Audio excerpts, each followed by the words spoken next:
Good afternoon, Lancers. I'm Emily Journell. Welcome to the very first episode of Longwood Lowdown. Our first story of the day is on the Bedford construction project.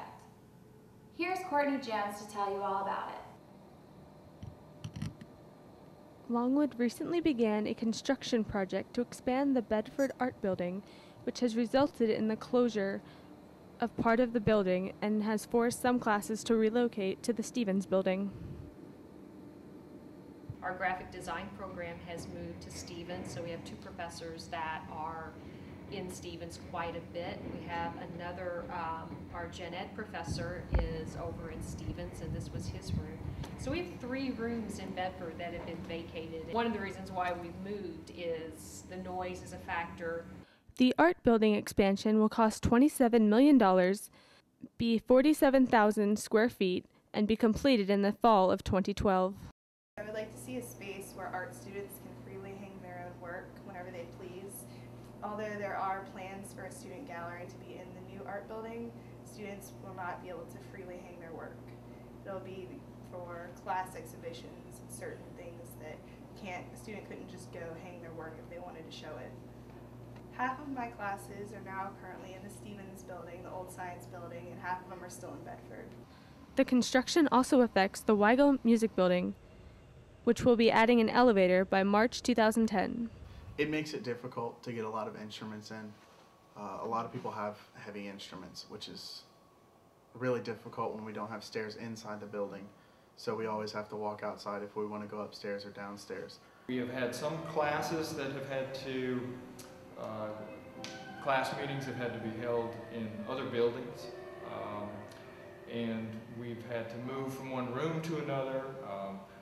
Once or twice we've had the power suddenly go out. I think everybody realizes that once the construction project is over, it will be to our benefit to an extent that justifies all of the aggravation.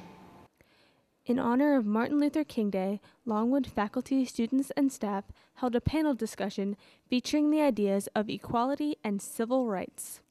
Students could also ask questions about how the community dealt with the idea of separate but equal. There was also a reading of Barbara John's diary by students to show the importance of education in a community. We wanted to recognize that the vision of equality and civil rights is something that many people work toward, whether they are ordinary or someone like Dr. King.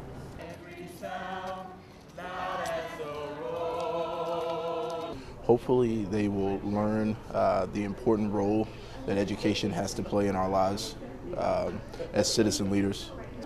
Farmville is very much steeped in the construct of our nation.